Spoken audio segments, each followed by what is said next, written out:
आपके कांग्रेस नेता राहुल गांधी के धक्का मुक्की की गई, ज़मीन पर उनको गिरा दिया गया, क्या कुछ कहना चाहेंगे इस पे आप?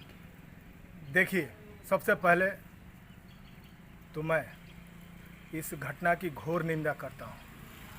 साथ ही मैं आपको बताना चाहता हूँ कि हाथरस की जो घटना है, इससे पूर्व में भी बहुत सारी ऐसी घटनाएं हो चुकी हैं। ये घटना सारी घटनाओं के बाद ये स्थिति को साफ करने वाली घटना है कि जब से बीजेपी की गवर्नमेंट आई है केंद्र में, ये डेमोक्रेसी की प्रॉपर्टी को ख़त्म कर देना चाहती है। ये बिल्कुल तानाशाही, अड़ियल, अहंकारी रवैये के साथ गवर्नेंस कर रहे हैं ये लोग, बीजेपी के लोग, जिन जिन प्रदेशों में हैं या पूरे देश में।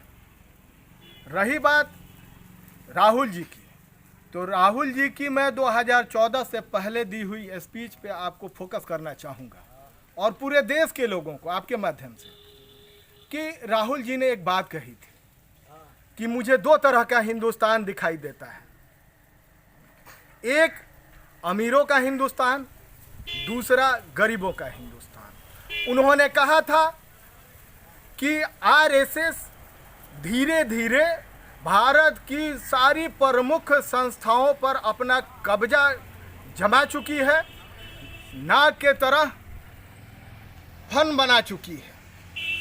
तो ऐसे में उनकी बातें बिल्कुल सच साबित हो रही हैं। और आज हालात ये हैं कि आपको मैं बताऊं, शुरू करता हूं बताना। आज तक भारत में जब से ये सरकार आई है या जुडिशियरी, जब सिर्फ गरीबों के लिए बलात्कार के मामले में फांसी हुई है, चाहे वो बंगाल को ले लीजिए धनंजय चटर्जी, चाहे निर्भया का मामला ले लीजिए, इवेन की निर्भया केस में तो जो वकील लड़ रहे थे उस मुकदमे को, आरके सिंह, तो वो भी उसी प्रवृत्ति से थे। यानी उन्होंने बलात्कारियों को बचाने में कोई कोर कसर नहीं छोड़ा था उन्होंने।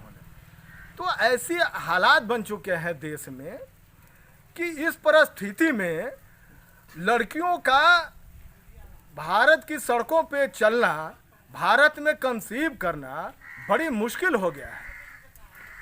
क्या कुछ कहना चाहेंगे? बिहार चुनाव भी है, आपकी पार्टी का अभी तक जो फिगर है वो क्लियर नहीं हो पाया है। सिवान में कितनी सीटों पे आपकी पार्टी चुनाव लड़ सकती है? देखिए, इस पे तो हमारे जो बड़े नेता हैं पटना और दिल्ली में, वो लोग लगातार चर्चा कर रहे हैं, लगातार बातें इसके परिप्रेक्ष्य में हो रही हैं, जो छन छन कर मीडिया के माध्यम से आप लोगों के सामने, मेरे सामने भी आ रही है।